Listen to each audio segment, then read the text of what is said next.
વિદ્યાર્થી મિત્રો, આપણે જો કે હવે ભારતવાસીઓ ફક્ત સ્થાનિક સ્વરાજની પણ પૂર્ણ સ્વરાજની માંગણી કરી બેઠા કે હવે અમને ભારત સ્વતંત્ર જોઈએ, અમને અમારું ભારત પાછું આપો, જેના કારણે અનેક આંદોલનો થયા અને એમાંનું એક આંદોલન એટલે દાંડી યાત્રા.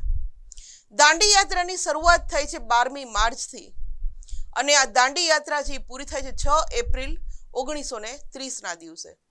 વિચાર કરો વિદ્યાર્થી મિત્રો કે 12મી માર્ચ 1930ના દિવસથી 6 એપ્રિલ 1930 કેટલા દિવસ થયા?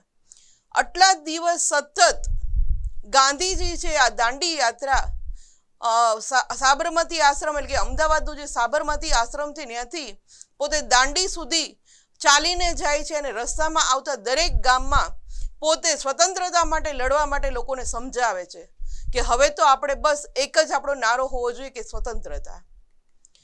સવિનય કાનૂન ભંગના આંદોલનના ભાગરૂપે ગાંધીજીએ દાંડી ગામના દરિયા કિનારે જઈને મીઠાના કાયદાનો ભંગ કરવાનું નક્કી કર્યું. કાનૂન ભંગ કરવો છે પણ કઈ રીતે? તો કે વિનય સાથે, સવિનય સાથે. આપણે કાનૂન ભંગ છે એને અહિંસક રીતે જેમ કહેવામાં આવે છે કે કરવાનો છે. કારણ હિંસા તો એમ કહેવામાં આવે છે કે ગાંધીજીના જીવનની અંદર મહાવીર સ્વામી છે, ભગવાન બુદ્ધ છે, એના ઉપદેશ ખૂબ એને ઉતાર્યા હતા. સત્ય, અહિંસા, ચોરી ન કરવી, આ બધા એના ગુણ છે એના જીવનની અંદર ઉતરેલા હતા. એટલે ગાંધીજી છે એ અહિંસાને પોતાનું હથિયાર બનાવે છે અને એને આ બ્રિટિશ સરકારે બનાવેલા જે કાનૂન હતા એને ભંગ કરવો છે, પણ એ સવિનય સાથે ભંગ કરવો છે.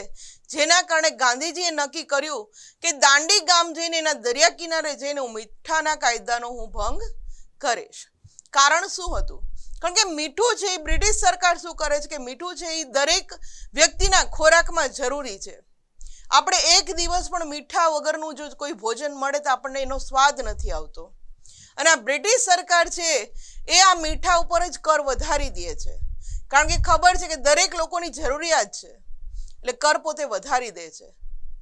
પણ ગાંધીજી કહે છે કે જીવન જરૂરિયાત વસ્તુ છે એની ઉપર આટલો કર ન હોવો જોઈએ. એટલે આ કર ન ભરવા માટે એ લડતને, આ કાનૂન જે એને બનાવેલો હતો કરનો, એ ભંગ કરવા માટે ગાંધીજી છે એ અમદાવાદના સાબરમતી આશ્રમથી આ દાંડી સુધી પોતે જઈ અને દરિયા કિનારે દરેક લોકોને સમજાવે છે કે આપણે આપણું મીઠું આ બ્રિટિશ સરકાર બનાવે એ નહીં, આપણે આપણી જાતે જ મીઠું બનાવીને આપણે એનો ઉપયોગ કરીએ. ગાંધીજીએ 11મી એપ્રિલની સાંજે એટલે કે 12મી માર્ચે સવારે તો મહાત્મા ગાંધી છે એ તો સાબરમતી આશ્રમથી નીકળી જાય છે. એટલે આગલા દિવસે સાંજે આશ્રમમાં હજારો લોકોની જનસભાને સત્યાગ્રહનો સંદેશ આપ્યો હતો કે આપણે સત્યાગ્રહ કરવા જઈ રહ્યા છીએ. લોકોને ધરપકડ થાય તો પણ મક્કમતાપૂર્વક અહિંસક રીતે સરકાર સામે લડત આગળ વધારવાનો અનુરોધ કર્યો. ગાંધીજી છે એ હજારો લોકોને આગલે દિવસે ભેગા કરે છે અને કહે છે કે આપણે આ દાંડી યાત્રા કરશું એટલે બ્રિટિશ સરકાર છે એ આપણી ધરપકડ કરશે અને એ ધરપકડ કરે તો આપણે એની સામે હિંસા નથી કરવાની. એ આપણી ધરપકડ કરશે, જેલમાં પૂરશે, લાઠીચાર્જ કરશે, છતાં પણ આપણે અહિંસક રીતે એની સામે આપણે લડત ચલાવવાની છે. ત્યારબાદ આ ઇમેજની અંદર જે આપણે જોઈ રહ્યા છીએ કે બાપુ છે એ સાબરમતી આશ્રમથી નીકળે છે પોતાના સાથીઓ સાથે અને પગપાળા પોતે આ દાંડી યાત્રાની શરૂઆત કરે છે. ત્યારબાદ વાત કરીએ તો 12મી માર્ચ 1930ના રોજ જ્યારે વહેલી સવારે ગાંધીજી પોતે સાબરમતી આશ્રમથી નીકળે છે ત્યારે નરસિંહ મહેતાનું એક પ્રિય ભજન જે છે, આ જ ભજન જે બાપુને પણ ખૂબ પ્રિય હતું કે વૈષ્ણવ જન તો તેને રે કહીએ જે પીડ પરાઈ જાણે રે. આ ભજનની સાથે આ સવારમાં ભજન ગાવામાં આવે છે અને ત્યારબાદ ભણે નરસૈયો તેનું દર્શન કરતા કુળ 71 તાર્યા રે. આ ભજન પણ કોનું છે? નરસિંહ મહેતાનું છે, જેને આપણે ગુજરાતીના આદ્ય કવિ કહીએ છીએ. અને સુર સંગ્રામ કો દેખ ભાગે નહીં, દેખ ભાગે સોય સુર ન હોય. એટલે શું? સુર એટલે વીર. સંગ્રામને જોઈને, યુદ્ધને જોઈ અને જો કોઈ ભાગે તો એ સુર ન કહી શકાય ને વીર ન કહી શકાય, પણ એનો સામનો કરે એ સુર હોઈ શકે. એટલે અહીંયા 12મી માર્ચે વહેલી સવારે 1930ના રોજ આ 3 ભજનો ગવાય છે. વૈષ્ણવ જન તો તેને રે કહીએ, જે પીડ પરાઈ જાણે રે. સાચા વૈષ્ણવો તો એ છે કે જે બીજાનું દુઃખ જોઈ અને એના દુઃખ દૂર કરવાનું એ વિચાર કરે. અને સુર સંગ્રામ કો દેખ ભાગે નહીં. જો સંગ્રામને જોઈને જે વીર હોય કોઈ દી ભાગે નહીં, અને જો એ ભાગી જાય છે તો એમ કહેવામાં આવે છે કે વીર હોઈ શકે નહીં. આ પૂર્ણ થતાં જ મહાપ્રયાણ શરૂ થયું. દાંડી યાત્રાને મહાપ્રયાણ કહેવામાં આવે છે, કારણ કે આ પહેલા આવી કોઈ ભારતની અંદર એમ કહેવામાં આવે છે કે આવી કોઈ કૂચ કરવામાં આવી નહોતી. આ ઇમેજની અંદર જે આપણે ગાંધીજીના દાંડી કૂચના જે પિક્ચર્સ છે એ જોઈ શકીએ છીએ. ગાંધીજીના નેતૃત્વ નીચે સરોજિની નાયડુ, મહાદેવભાઈ દેસાઈ સહિત દાંડી કૂચની શરૂઆત કરવામાં આવે છે. વિદ્યાર્થી મિત્રો, ગાંધીજીની ઉંમર આપણે જો જોઈએ તો ગાંધીજીનો જન્મ થાય છે 2 ઓક્ટોબર 1869 ની અંદર, 1869 ની અંદર. અને ગાંધીજી આ કૂચ કરે છે 1930માં. એટલે વિચાર કરો કે ગાંધીજીની ઉંમર કેટલી હશે. આશરે 60 વર્ષની આસપાસના બાપુ થઈ ગયા હતા, છતાં પણ પોતે એટલી જ મક્કમતા સાથે સાબરમતી આશ્રમથી છેક દાંડી સુધી પોતે પગપાળા ચાલે છે. અમદાવાદથી દાંડીનું અંતર આશરે 370 કિલોમીટર છે વિદ્યાર્થી મિત્રો. એટલે વિચાર કરો કે કેટલું મોટું, 60 વર્ષની ઉંમરે પણ બાપુ છે. એમ કહેવામાં આવે છે કે 370 કિલોમીટર આશરે 20 થી 22 દિવસની આસપાસ આટલું અંતર કાપે છે. દાંડી યાત્રામાં અસલાલી, બારેજા, નડિયાદ, આણંદ, બોરિયાવી, રાસ, જંબુસર, ભરૂચ, સુરત, નવસારી જેવા નાના મોટા નગરોમાં સભાઓ ભરીને લોકોને સવિનય કાનૂન ભંગ અને મીઠાના કાયદાનો ભંગ શા માટે તેની સમજ આપી કે આપણે એની સામે લડશું તો આપણે પહોંચી નહીં શકીએ, પણ એની સામે આપણે અહિંસક લડત કરીએ અને એનો જે કાનૂન છે એનો ભંગ આપણે કરવો છે, પણ વિનય સાથે, સવિનય સાથે.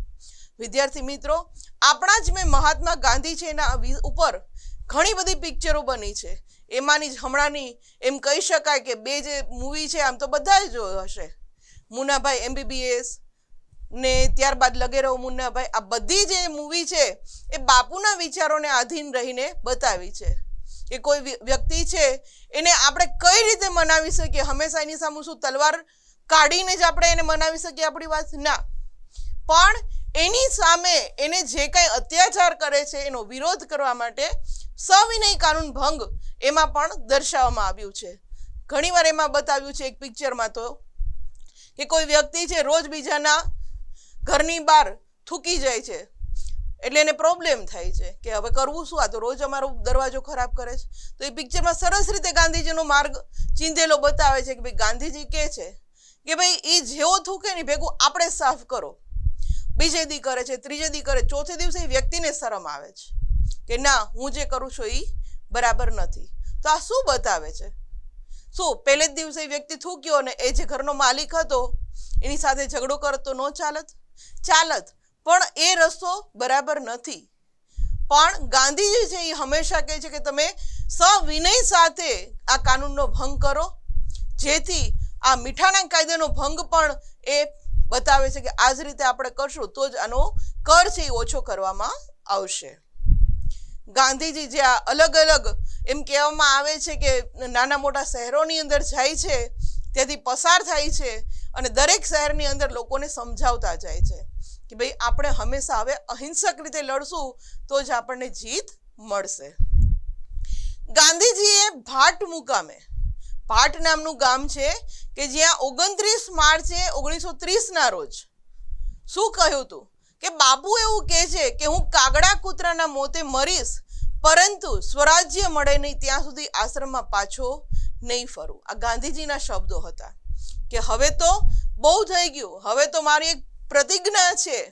ભાટ ગામ મુકામે એ લે છે કે જ્યાં સુધી હવે મને સ્વરાજ્ય નહીં મળે, આપણું રાજ્ય પાછું નહીં મળે, ત્યાં સુધી હું સાબરમતી આશ્રમમાં પાછો નહીં આવું. આ ઇમેજની અંદર બાપુએ જે સભાની અંદર ભાટ મુકામે કહ્યું હતું લોકોને કે હવે તો ભલે કાગડા કૂતરા જેવું મને મોત મળે છતાં પણ હું સ્વરાજ લઈને જ જંપીશ. એ પિક્ચર આપણે જોઈ શકીએ છીએ. દાંડી કૂચ જે ગામમાંથી પસાર થતી ત્યાં લોકો રસ્તાની સફાઈ કરતા. લોકોને ખબર પડતી કે અહીંથી દાંડી કૂચના લોકો છે નીકળવાના છે, એટલે લોકો છે એની તૈયારી કરતા. આ કૂચના લોકોના વિશ્રામ માટે, ખાવા પીવા માટે બધી તૈયારીઓ કરતા. લોકો રસ્તા સાફ કરી નાખતા, પાણી છાંટતા, તોરણો બાંધતા. કેટલી એમ કહેવામાં આવે છે કે ત્યાં તૈયારીઓ થતી હતી. પાણી છાંટીને તોરણ બાંધી શણગારતા. ત્યારબાદ આ યાત્રાથી ભારતના લોકોમાં અપૂર્વ જાગૃતિ, અજબની શ્રદ્ધા, ચેતના અને એકતા જગાવવાનું અદ્ભુત કાર્ય બાપુએ કરી બતાવ્યું. કારણ કે 60 વર્ષની ઉંમરે પણ જે વ્યક્તિ 370 કિલોમીટરની પદયાત્રા કરી શકતો હોય તો દરેક વ્યક્તિને એવો વિચાર આવે છે કે જો બાપુ કરી શકે તો આપણે કેમ નહીં. એ સવિનય કાનૂન ભંગ કરી અને બ્રિટિશ સરકારના જો પાયા હચમચાવી શકતા હોય કે જે 200 વર્ષથી અહીંયા પોતાનું શાસન જમાવીને બેઠા છે, તો આપણે શા માટે એનો હિસ્સો ન બનીએ. તો આવી જાગૃતિ છે એ લોકોની અંદર જગાવે છે બાપુ, અને બધાને એક થઈ અને હિંસાની પણ અહિંસાનું લડત આપી અને અહીંથી બ્રિટિશ સરકારને ખસેડવા માટે બાપુ સમજાવે છે. દેશભરની અંદર સત્યાગ્રહનું મોજું ફરી વળ્યું. સત્યાગ્રહ કરો. સત્યનું પાલન જે લોકો કરે છે ને શરૂઆતમાં તો કષ્ટ આવે છે, પણ પાછળથી એની જિંદગી એમ કહેવામાં આવે છે કે ખૂબ જ સારી રહે છે. શરૂઆતમાં ઘણા કષ્ટ વેઠવા પડે છે અને અંતે આપણે કહીએ છીએ કે જૂઠું કેટલાક દિવસ, એક ને એક દિવસ તો સત્ય સામે આવે જ છે. એટલે ગાંધી બાપુએ પણ આ સત્યનો રાહ ચીંધ્યો હતો. આ ઇમેજની અંદર જે દાંડી યાત્રાનું પીક છે એ જોઈ શકીએ છીએ કે લોકો કઈ રીતે આ ગાંધીજીની જે દાંડી યાત્રા છે એનું આવકાર કરતા, સફાઈ કરતા, પાણી છાંટીને તોરણો બાંધી દેતા અને ત્યાંથી આખી દાંડી યાત્રા પસાર થતી. અને બાપુ જે ગામથી નીકળતા એ ગામના તમામ લોકોને બાપુ સમજાવતા હતા કે આપણે હવે શું કરવું જોઈએ કે જેથી બ્રિટિશ સરકાર અહીંથી જતી રહે. ગાંધીજી તેમના સાથીદાર સાથે 24 દિવસની પદયાત્રા બાદ દાંડી પહોંચ્યા છે 5મી એપ્રિલ 1930ના દિવસે. 24મા દિવસે 5મી એપ્રિલે તો પહોંચી જાય છે ગાંધીજી દાંડીએ. 6 એપ્રિલ 1930ના સવારે બરાબર 6:30 કલાકે દરિયા કિનારે જામેલા મીઠામાંથી એક મુઠ્ઠી મીઠું ઉપાડે છે ગાંધીજી અને મીઠાનો અન્યાયી કાયદો તોડ્યો એવા શબ્દ બાપુ ઉચ્ચારે છે. 6 એપ્રિલ સવારે 6:30 કલાકે. વિદ્યાર્થી મિત્રો, પરીક્ષામાં બધી તારીખો ખૂબ જ યાદ રાખવા જેવી છે. કેટલું અંતર છે, કેટલા દિવસની યાત્રા થઈ, કયા કયા ગામમાંથી આ યાત્રા પસાર થઈ, કયા લોકો એની સાથે હતા, કયું ભજન ગવાયું હતું. પરીક્ષાની દ્રષ્ટિએ આ બધા જ મહત્વના મુદ્દા યાદ રાખવા જેવા છે. ગાંધીજીએ પછી કહ્યું, મીઠું ઉપાડે છે એક મુઠ્ઠી એક, અને દરિયા કિનારે બાપુ કહે છે હજારો લોકોની ભીડ ત્યાં જામેલી હોય છે. એમ કહેવામાં આવે છે કે ત્યાં દેશ વિદેશના પત્રકારો, ફોટોગ્રાફર ત્યાં આવી બાપુની સાથે આવે છે અને એના ફોટો લે છે. આપણે જે કંઈ ફોટોગ્રાફી જોઈએ છે એ ત્યાંથી જ મળેલી છે. કે ગાંધીજીએ કહ્યું કે મેને નમક કા કાનૂન તોડ દિયા. શું ગાંધીજી બોલે છે? મેને નમક કા કાનૂન તોડ દિયા. કે આ બ્રિટિશ સરકારે જે નમક ઉપર વધારે પડતો ટેક્સ નાખ્યો તો એ હું ટેક્સ હવે નહીં ભરું, હું આ કાનૂન તોડી દઉં છું, અમે અમારું મીઠું જાતે બનાવી લેશું. ગાંધીજીએ ત્યાં ઉપસ્થિત લોકોને સંબોધતા કહ્યું, હું બ્રિટિશ સામ્રાજ્યની ઇમારતના પાયામાં લૂણો લગાડું છું. લૂણો એટલે શું? તો કે નમક, મીઠું. વિદ્યાર્થી મિત્રો, આપણને ખ્યાલ છે કે કોઈ પણ વસ્તુની અંદર જો આપણે મીઠું નાખી દઈએ તો એ વસ્તુ સડી જાય છે. કોઈ પણ વસ્તુની અંદર મીઠું નાખી દઈએ તો એ વસ્તુ સડી જાય છે, બગડી જાય છે, ખરાબ થઈ જાય છે, નાશ પામે છે. એટલે ગાંધીજી એવું કહે છે કે બ્રિટિશ સામ્રાજ્યની જે ઇમારત છે, જે ભારતની અંદર આ લોકોએ 200 વર્ષથી એક ઇમારત આખી ઊભી કરી છે, એનો જે પાયો છે એના પાયામાં જ હું લૂણો નાખી દઉં છું, લૂણો લગાડું છું, કે જેથી આ બ્રિટિશ સરકારનો પાયો છે એ હચમચી જશે, ખરાબ થઈ જશે, નાશ પામશે અને અહીંથી બ્રિટિશ સરકાર જતી રહેશે. આ ઇમેજની અંદર ગાંધીજી દાંડીના દરિયા કિનારે એમ કહેવામાં આવે છે કે જે જામેલું મીઠું હતું એ મીઠામાંથી મુઠ્ઠી લઈ અને આ ન્યાય કાયદો તોડ્યો હતો એ આપણે જોઈ શકીએ છીએ. શ્રી મહાદેવભાઈ દેસાઈ તો શું કહે છે આ દાંડી કૂચને? કે મહાભિનિષ્ક્રમણ, મહાભિનિષ્ક્રમણ સાથે સરખાવે છે. મહાભિનિષ્ક્રમણ એટલે શું? તો કે જ્યારે કોઈ વ્યક્તિ પોતે કોઈ સારું એવું કાર્ય કરવા માટે પોતાના ઘરનો ત્યાગ કરે છે ત્યારે એને કહેવાય છે, એ યાત્રાને કહેવાય છે મહાભિનિષ્ક્રમણ. એટલે મહાદેવભાઈ દેસાઈ જે ગાંધીજીના અંગત સચિવ ગણવામાં આવે છે, એના અંગત સચિવ જે છે મહાદેવભાઈ દેસાઈ, એ એવું કહે છે, એની ડાયરીમાં લખે છે કે આ દાંડીકૂચ છે એ મહાભિનિષ્ક્રમણ સાથે સરખાવી શકાય. દુનિયાભરના પત્રકારો, ફોટોગ્રાફર્સ પણ આ સ્થળની મુલાકાત લઈ આંખે દેખ્યો અહેવાલ સમાચાર પત્રમાં, પુસ્તિકાઓમાં પ્રસિદ્ધ કરે છે કે ગાંધીજી એક 60 વર્ષની ઉંમરની વ્યક્તિ કે અમદાવાદથી છે દાંડી સુધી 24 દિવસ સુધી સતત ચાલી અને પોતે આ યાત્રા કરે છે, લોકોને સમજાવે છે અને આખા દેશ ભારતવાસીઓને જાગૃત કરે છે, એક કરે છે કે હવે આપણે એક બનશું તો જ અહીંથી આ બ્રિટિશ સરકારનો પાયો નીકળશે. અને આ માટે આ જે કંઈ દાંડી કૂચ કરી એમની અહેવાલ લખવા માટે એમ કહેવામાં આવે છે કે દુનિયાભરના પત્રકારો છે, ફોટોગ્રાફર્સ છે, ભારતની અંદર આવે છે અને પોતે જે કાંઈ જોયું એ દરેક અહેવાલ આ સમાચાર પત્ર અને પુસ્તકોની અંદર પ્રસિદ્ધ કરે છે. આ ઇમેજની અંદર આપણે ગાંધીજી અને મહાદેવભાઈ દેસાઈને જોઈ શકીએ છીએ. જગ પ્રસિદ્ધ થઈ ગઈ છે આ દાંડીકૂચ હવે તો. એટલે કહેવામાં આવે છે કે જગ પ્રસિદ્ધ દાંડીકૂચને કારણે આખા દેશમાં સવિનય કાનૂન ભંગની ચળવળ શરૂ થઈ કે હવે તો બાપુએ જે આપણને રસ્તો ચીંધાડ્યો કે આપણે કાનૂન ભંગ કરવાનો છે, પણ કઈ રીતે? તો કે સવિનય સાથે આપણે કાનૂન ભંગ કરવાનો છે. સરકારે દમનનો કોરડો વીંજ્યો. બ્રિટિશ સરકાર છે એના હાથમાં તો બીજું કંઈ હતું નહીં, શું કરે? દમનકારી પગલું ભરે. એટલે એને શું કર્યું? તો કે લાઠીમાર કર્યું, ધરપકડ કરી, ગોળીબાર કર્યો, સ્ત્રીઓ અને બાળકો પર જુલ્મ આચર્યા, છતાં લડતનું જોર છે એમ ઘટતું નથી. બાપુએ કીધું કે ગમે એટલી હિંસા કરવી હોય એટલી કરો, પણ અમે અહિંસાનું જે હથિયાર હાથમાં લીધું છે એ છોડવાના નથી. એટલે લડતનું જોર છે એમ કહેવામાં આવે છે કે ઘટતું નથી. આ ઇમેજની અંદર બ્રિટિશ સરકાર અને સામે સવિનય કાનૂન ભંગ કરનાર જે આપણા હિન્દુસ્તાનીઓ હતા એ જોઈ શકીએ છીએ. ત્યારબાદ વાત કરીએ તો દાંડીકૂચ દરમિયાન રચનાત્મક કાર્યક્રમોનું આયોજન થાય છે. કેવા રચનાત્મક આયોજન થાય છે? તો કે વિદેશી કાપડનો બહિષ્કાર. વિદ્યાર્થી મિત્રો, આપણને ખ્યાલ છે કે અંગ્રેજ સરકાર શું કરતી? તો કે ઇંગ્લેન્ડને સમૃદ્ધ બનાવવા માટે ભારતનો ભોગ એને લીધો.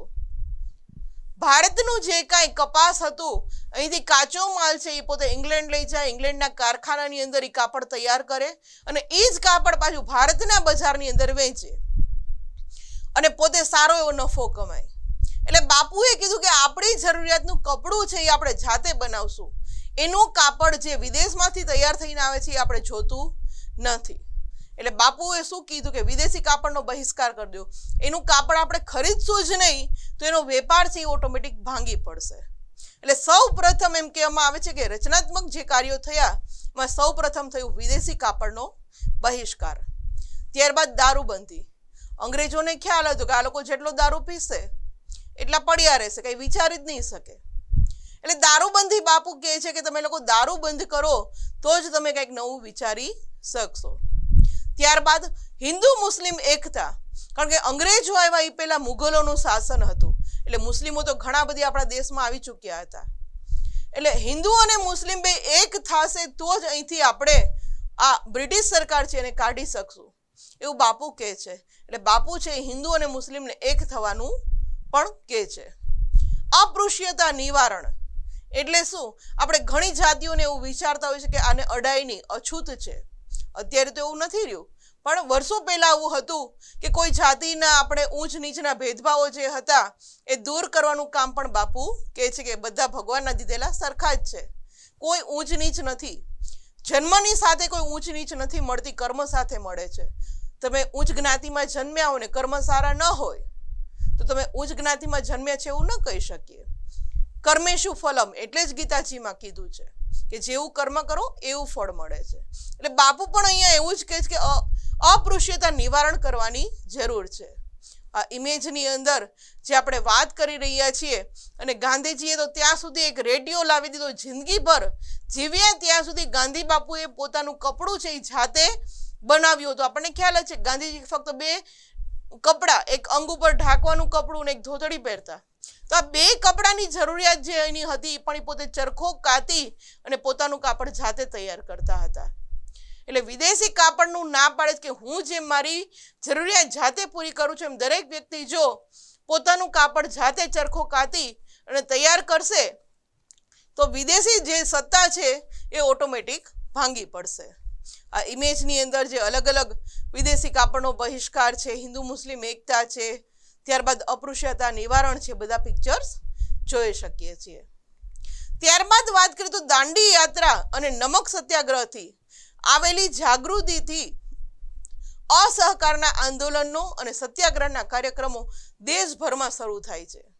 ગાંધીજીએ તો શરૂઆત ગુજરાતમાંથી કરી, પણ આ જોઈ સમાચાર પત્રમાં, પુસ્તિકાઓમાં આ બધા જોઈ અને દેશભરની અંદર આવા આંદોલનો શરૂ થાય, સત્યાગ્રહો શરૂ થાય છે કે હવે તો આપણે બધાએ એક થવું જ પડશે. સત્યાગ્રહના કાર્યક્રમો કયા કયા હતા? તો કે સ્વદેશી આંદોલન અને વિદેશી વસ્તુઓનો બહિષ્કાર કરવો, દારૂબંધી અને દારૂના પીઠા ઉપર પિકેટિંગ કરવું. પિકેટિંગ કરવું એટલે ને બંધ કરાવવા, તોડી નાખવા.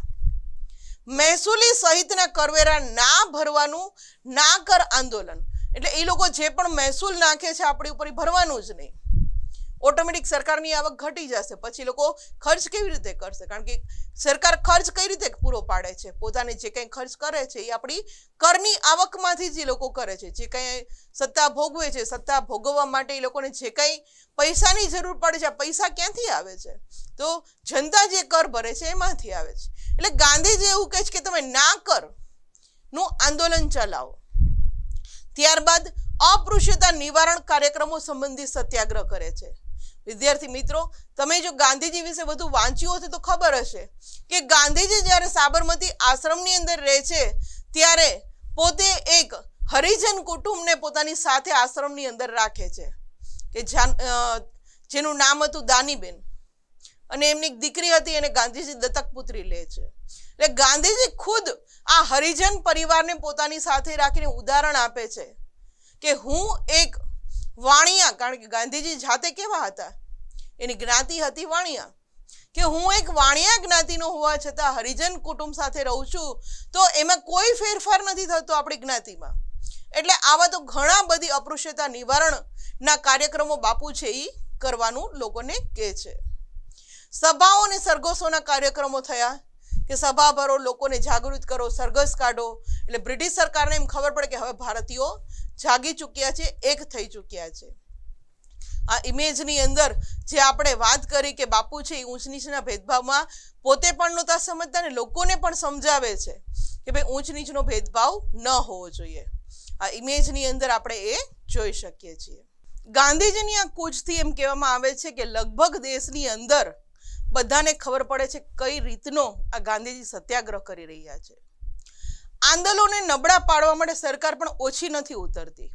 સરકાર પણ શું કરે છે કે લાઠીચાર્જ, કારાવાસ જેવા દમનકારી પગલાં લે છે કે કદાચ આ આંદોલન છે હવે નબળું પડી જાય, જેના કારણે દેશમાંની રેલવે, પોલીસ સ્ટેશન, પોસ્ટ ઓફિસનો તથા અન્ય સરકારી ઇમારતો ઉપર લોકોએ તોડફોડ અને હુમલા જેવા કેટલાક હિંસક બનાવો પણ બન્યા.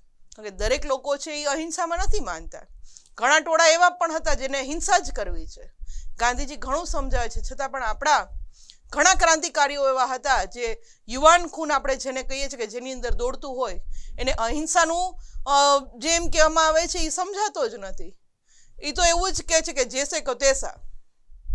એટલા માટે ઘણા ટોળા એવું કરે છે કે રેલવે છે, પોલીસ સ્ટેશન છે, પોસ્ટ ઓફિસ છે, સરકારી ઇમારતો જ્યાં પણ દેખાય છે ત્યાં તોડફોડ કરી નાખે છે કે તમે અમારી ઉપર લાઠીચાર્જ કરો છો, અમને કારણ વગર જેલમાં નાખી દો છો, અમારા સ્ત્રી બાળકોને હેરાન કરો છો. તો આ લોકો પણ એની જે કાંઈ ઇમારતો હતી એની અંદર તોડફોડ કરી નાખે છે.